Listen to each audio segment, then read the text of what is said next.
Je vais réduire mon engagement public. Ma priorité absolue restera nos enfants. William et Harry. Coup de théâtre, le roi Charles est anéanti par les nouvelles révélations concernant le fonds fiduciaire de la princesse Diana. Les administrateurs auraient confirmé une structure désignant uniquement la lignée directe du prince William comme principaux bénéficiaires, provoquant un véritable séisme au sein de la famille royale. Si le palais garde le silence, les implications de cette affaire alimentent les débats en coulisses. Pour Charles, cette nouvelle ravive de profondes blessures personnelles liées à l'héritage de Diana et à l'avenir de la monarchie. Mais que révèle cette décision sur l'équilibre des pouvoirs au sein de la famille royale et sur qui contrôlera l'héritage de Diana? Qu'en pensez-vous? Cet arrangement était-il juste ou cache-t-il une stratégie royale plus profonde? Partagez votre avis dans les commentaires ci-dessous pour nous aider à créer plus de vidéos et à vous dévoiler les derniers rebondissements de l'histoire royale. Abonnez-vous! Le fonds fiduciaire secret de la princesse Diana rouvre ses portes. Pendant de nombreuses années, le fonds fiduciaire de la princesse Diana est resté discret, à l'abri des regards, comme une page blanche de l'histoire financière de la famille royale. Elle est restée discrète tandis que la famille royale traversait des événements majeurs tels que des scandales, des mariages, des funérailles, des couronnements et l'avènement de nouvelles générations. La plupart des observateurs extérieurs au palais ne s'attendaient pas assez que cette fiducie retrouve de l'importance ou suscite à nouveau la controverse. Cependant, des informations récentes indiquent que les administrateurs ont rouvert certains points de l'accord dans le cadre d'un examen lié à la stabilité future de la monarchie.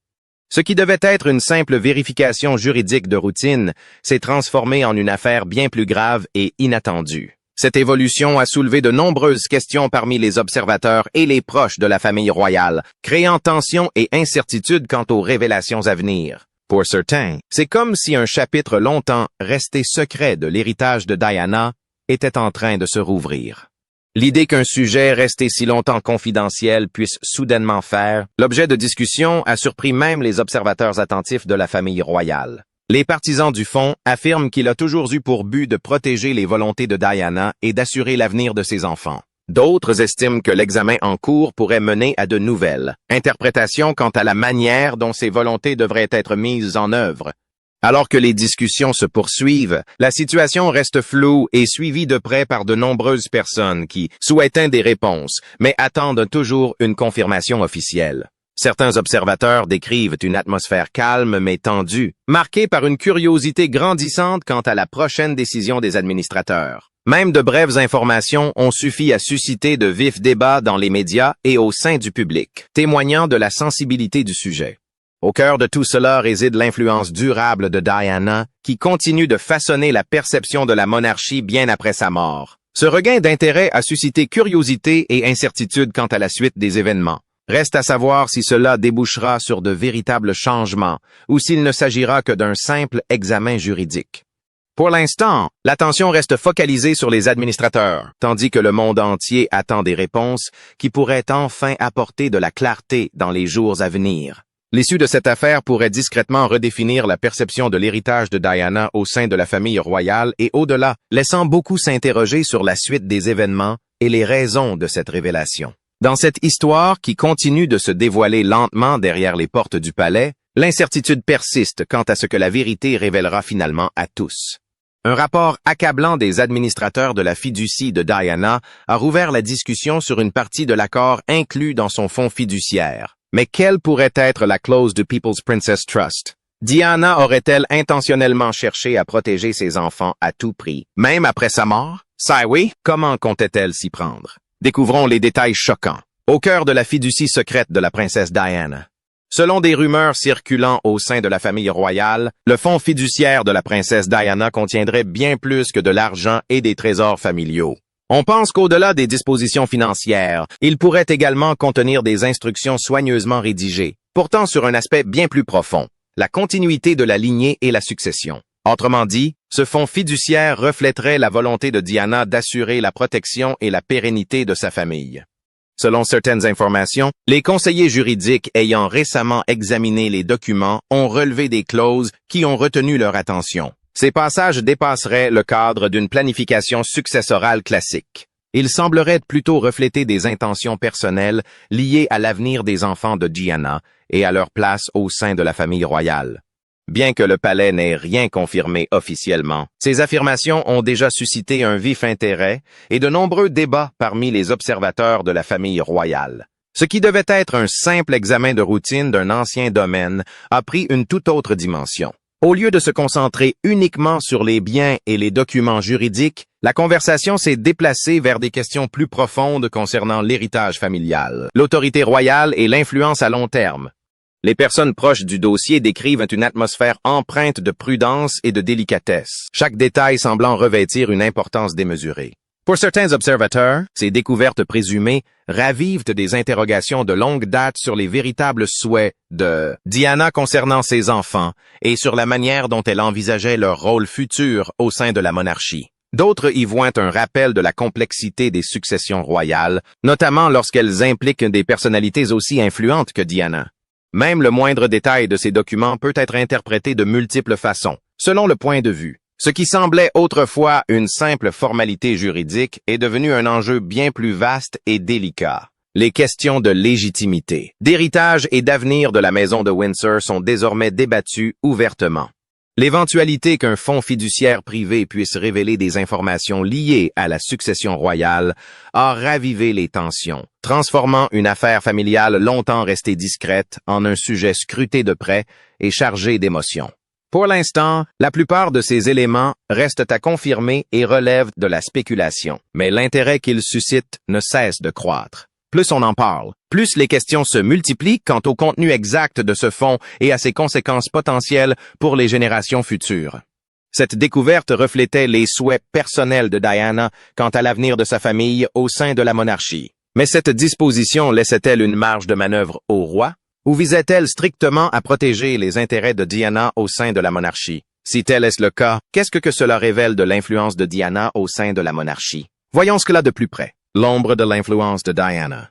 Pour le roi Charles III, la situation aurait suscité de vives émotions. Malgré sa position suprême au sein de la monarchie, il aurait été confronté à l'idée que certains aspects de l'héritage de la princesse Diana puissent encore échapper à son contrôle total. Selon certaines sources, l'examen du fonds de fiducie aurait ravivé de vieilles rancœurs au palais, rappelant à de nombreux responsables que la présence de Diana dans l'histoire royale n'a jamais complètement disparu.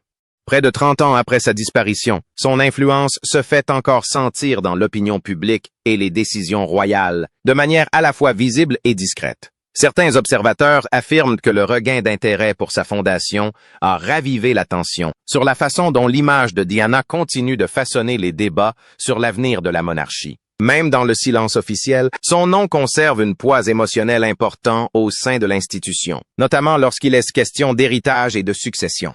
Cette situation mettrait en lumière une vérité plus profonde. Le rôle de Diana dans l'histoire royale ne se limite pas au passé, mais continue d'influencer les débats actuels, tant au sein qu'à l'extérieur du palais. Pour le roi Charles, cela aurait suscité une profonde réflexion, l'amenant à trouver un équilibre entre ses devoirs de monarque et le poids émotionnel de l'héritage durable de Diana. Bien qu'aucune déclaration officielle ne confirme pour l'instant un quelconque changement ou désaccord, la discussion en cours continue de captiver l'attention des médias et des observateurs de la famille royale. Nombreux sont ceux qui pensent que le regain d'intérêt pour le fonds fiduciaire de Diana relève moins de l'argent que du sens, de la mémoire et de l'avenir même de la monarchie.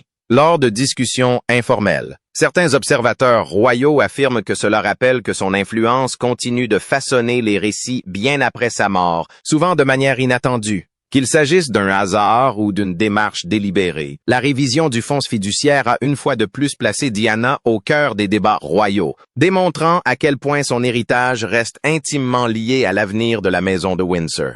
Alors que la situation continue d'évoluer, nombreux sont ceux qui s'interrogent sur l'impact que ce regain d'attention porté à la fondation Diana aura sur la famille royale à l'avenir, notamment en termes d'unité et de succession. On ignore encore s'il s'agit d'une simple révision juridique ou d'un processus susceptible de modifier discrètement la perception de l'héritage de Diana pour les générations futures. Le monde entier attend des réponses et des éclaircissements de la part du palais.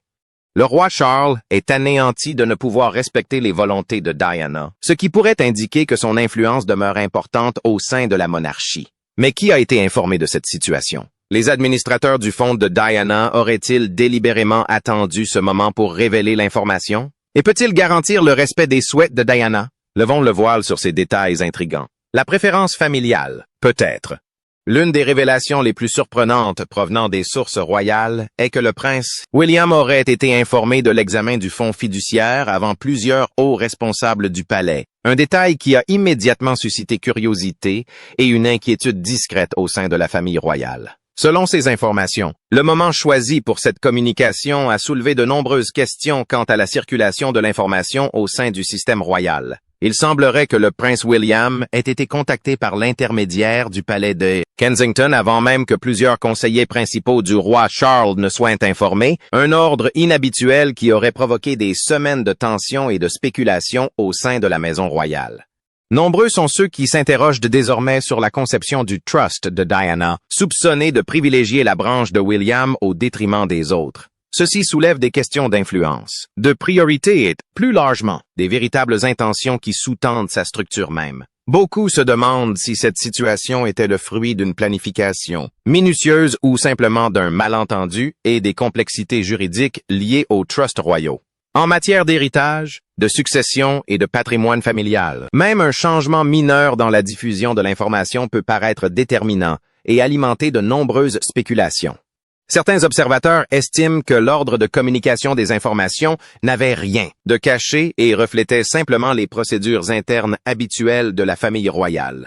Parallèlement, les partisans du prince William affirment que sa connaissance rapide de la situation était probablement due à son rôle au sein de la famille, et non à une tentative d'influencer les décisions ou d'orienter le cours des événements en coulisses. Les questions relatives au calendrier des événements se multiplient, attirant l'attention des médias et des observateurs royaux qui réclament des éclaircissements sur la manière dont ces informations sensibles ont été partagées et sur les personnes prioritaires dans la chaîne de communication.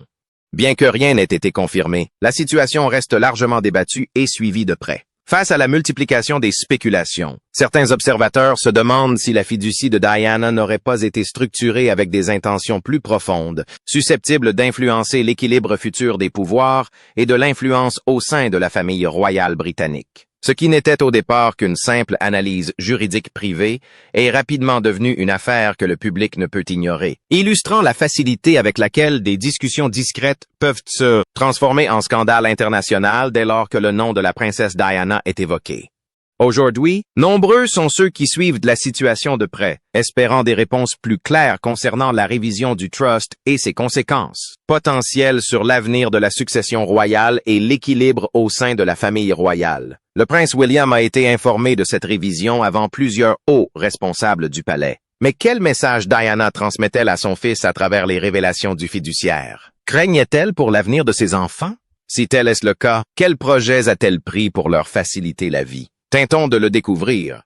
La clairvoyance cachée de la princesse Diana. Les commentateurs royaux ont longtemps suggéré que la princesse Diana nourrissait de profondes inquiétudes quant à l'avenir de la monarchie et aux luttes de pouvoir latentes qui pourraient ainsi dérouler. Après son divorce avec le roi Charles, il semblerait qu'elle se soit concentrée encore davantage sur une chose par-dessus tout: protéger l'avenir de ses deux fils, les princes William et Harry.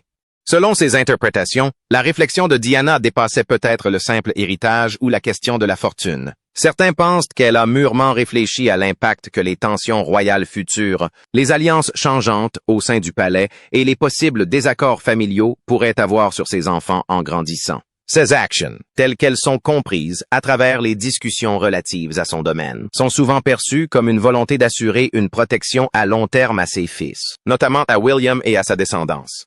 D'après certains initiés, certains aspects de sa planification successorale pourraient refléter une volonté de protéger la branche de William de l'instabilité potentielle au sein des structures royales. Cela inclut les craintes liées à l'évolution des allégeances, aux rivalités internes et aux conflits qui peuvent parfois surgir au sein d'institutions puissantes comme la monarchie. On ignore si ces intentions étaient clairement exprimées ou si elles étaient simplement sous-entendues grâce à une planification juridique minutieuse.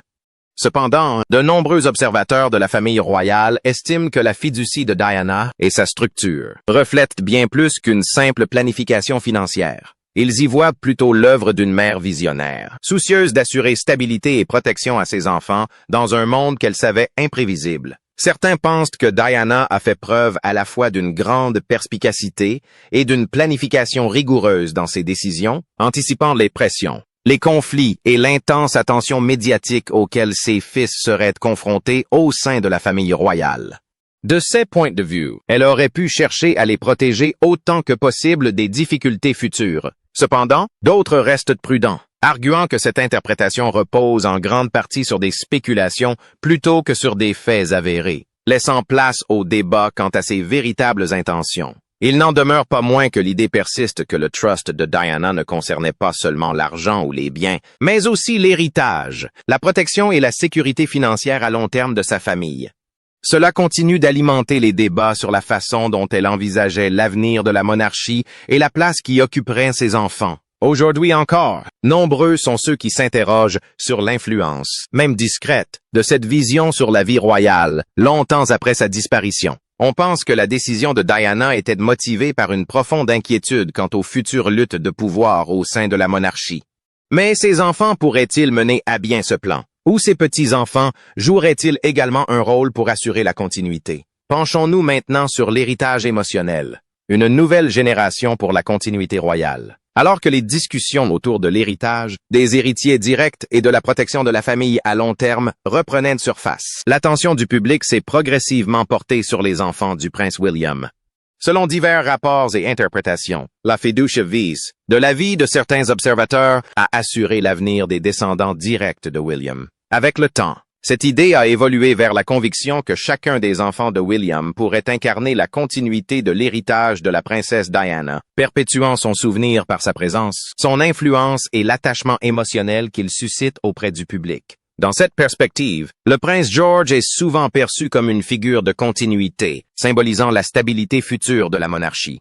La princesse Charlotte est souvent associée à la chaleur, au charme et à la capacité de Diana à communiquer avec le public. Le prince Louis, quant à lui, est parfois décrit comme incarnant la légèreté et l'énergie spontanée que l'on admirait tant chez Diana. Les trois enfants sont de plus en plus perçus comme le reflet vivant de l'héritage de Diana, chacun portant en lui une étincelle unique de sa chaleur, de son esprit et de son influence, perpétuant ainsi son souvenir dans l'histoire de la famille royale britannique. Le récit continue de s'étoffer car il mêle émotion, mémoire et la fascination persistante du public pour la vie et l'héritage de la princesse Diana. De ce fait, son influence se fait souvent sentir dans les discussions sur l'avenir de la famille royale, notamment en ce qui concerne ses petits-enfants. Ainsi, le débat autour de son héritage et de la confiance qu'elle a placée en elle demeure vivant, évoluant au gré des nouvelles affirmations et réflexions qui émergent au fil du temps. Dans de nombreux débats médiatiques, les petits-enfants de Diana sont souvent perçus comme des symboles vivants de son héritage. Cette idée a discrètement influencé l'opinion publique, en menant à considérer les jeunes membres de la famille royale non seulement comme des héritiers, mais aussi comme des liens affectifs avec la mémoire. L'histoire et l'influence durable de Diana. L'histoire de Diana continue de façonner la perception de la famille royale aujourd'hui, bien au-delà du simple cadre historique.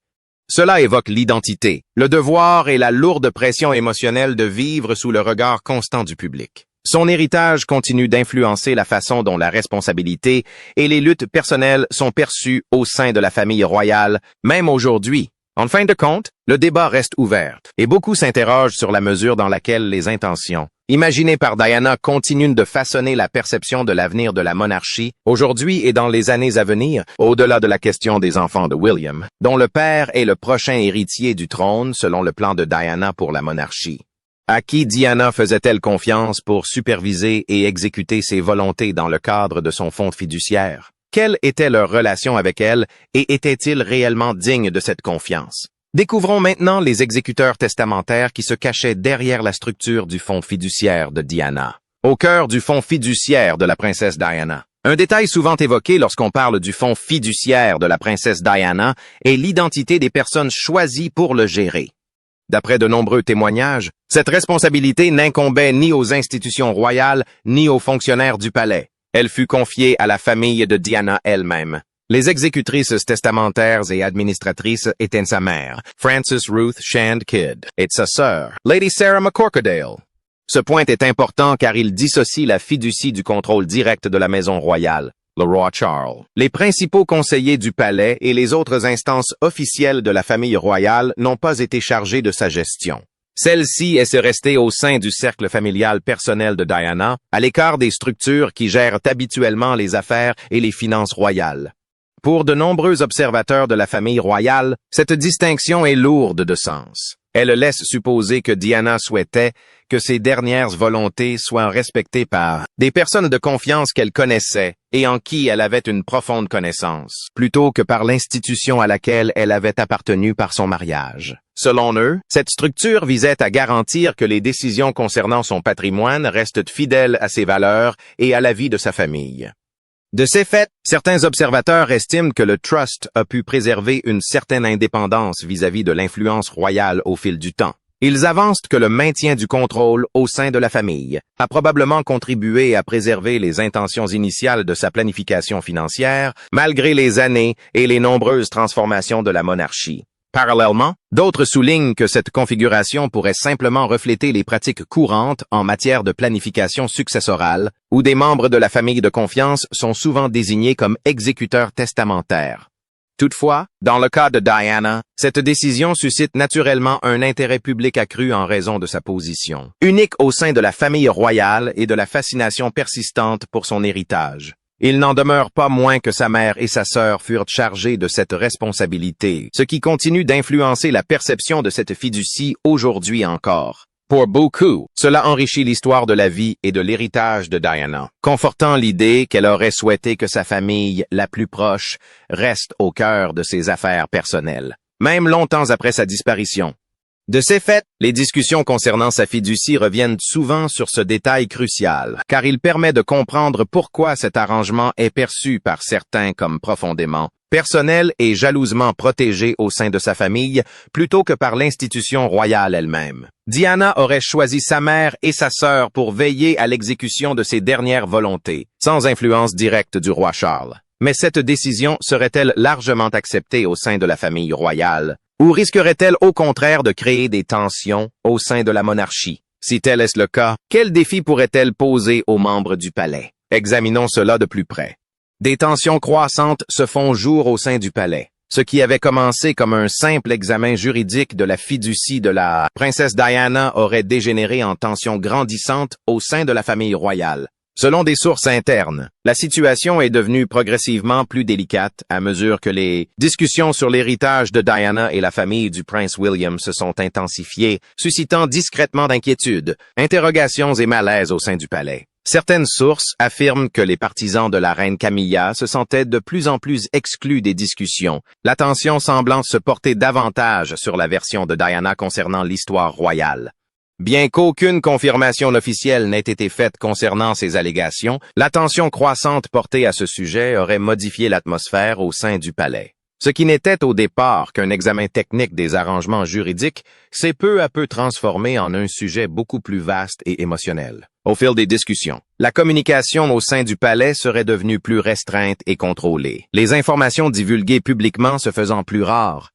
On disait que des réunions plus privées avaient lieu afin d'éviter les fuites et les malentendus. Pourtant, ces secrets grandissants ne fit qu'attiser la curiosité, car ceux qui suivaient de près les événements royaux commencèrent à se demander ce qui se tramait réellement à huis clos. Dans les couloirs du palais, les rumeurs se répandirent rapidement, chacun essayant de comprendre la situation.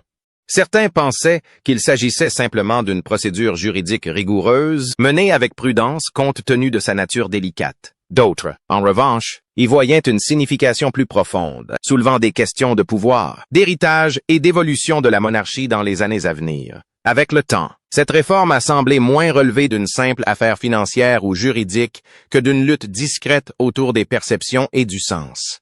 Il ne s'agissait plus seulement de documents ou de structures fiduciaires. Désormais, la question était liée à la perception du public concernant les différents membres de la famille royale et à la question de savoir qui était considéré comme le principal héritier. Ce changement a rendu la situation plus délicate que prévu, d'autant plus que l'attention du public portée à l'héritage de la princesse Diana reste vive. Même les plus petites mises à jour suscitent désormais de vifs débats, chacun scrutant le moindre détail et cherchant à interpréter les événements liés à son influence durable. Ce qui avait commencé comme une simple vérification de routine s'est transformé en une situation bien plus complexe, marquée par l'influence, le symbolisme et les interrogations persistantes quant à la véritable incarnation de l'avenir de la monarchie. L'examen du fonds de dotation de Diana a exacerbé les tensions au sein de l'institution royale. Mais à quoi pourrait mener cet examen? Souvent associé au prince William? Pourrait-il inciter l'institution à se concentrer davantage sur lui et sa famille? Voyons maintenant comment l'héritage pérenne de la princesse Diana redéfinit discrètement l'avenir émotionnel de la monarchie. Au-delà de l'argent et des documents, cette controverse dépasse largement le simple cadre financier. Selon des sources proches de la famille royale et de nombreux débats au sein de la presse spécialisée, le véritable enjeu est plus profond et plus émotionnel. Il touche à l'héritage, à la loyauté, à la mémoire et à la manière dont la monarchie envisage son avenir dans un monde en mutation. Au-delà des seuls aspects financiers, la fiducie est devenue un symbole au cœur d'un débat bien plus vaste. Elle aurait contraint l'institution royale à se confronter à une vérité difficile et dérangeante. L'attention du public et le lien émotionnel qui l'unit au prince William se concentrent de plus en plus sur lui et ses enfants. Pour de nombreux observateurs, ce changement n'est pas soudain, mais le fruit d'une évolution progressive, les nouvelles générations assumant des rôles plus visibles au sein de la famille royale.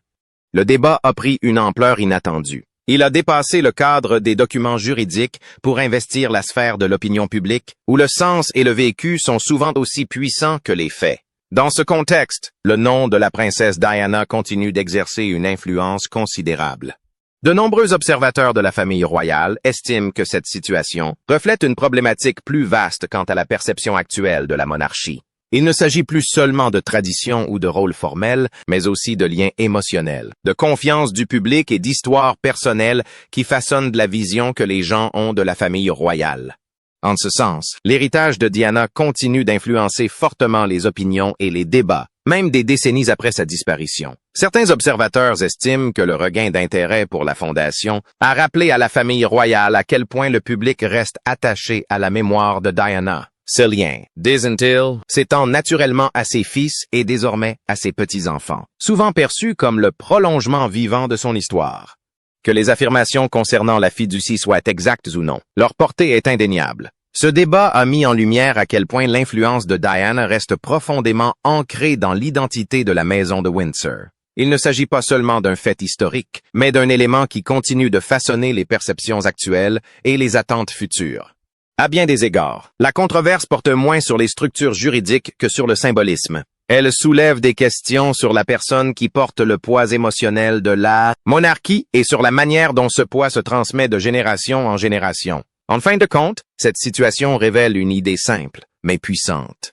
La présence de la princesse Diana n'a jamais vraiment disparu de l'histoire royale. Au contraire, elle continue de résonner dans l'imaginaire collectif, façonnant la perception du passé, du présent et peut-être même de l'avenir de la monarchie. Alors, que pensez-vous du fonds fiduciaire de Diana? Pourrait-il consolider la position du prince William au sein de la monarchie? N'hésitez pas à partager votre avis dans les commentaires ci-dessous. N'oubliez pas de liker et de vous abonner.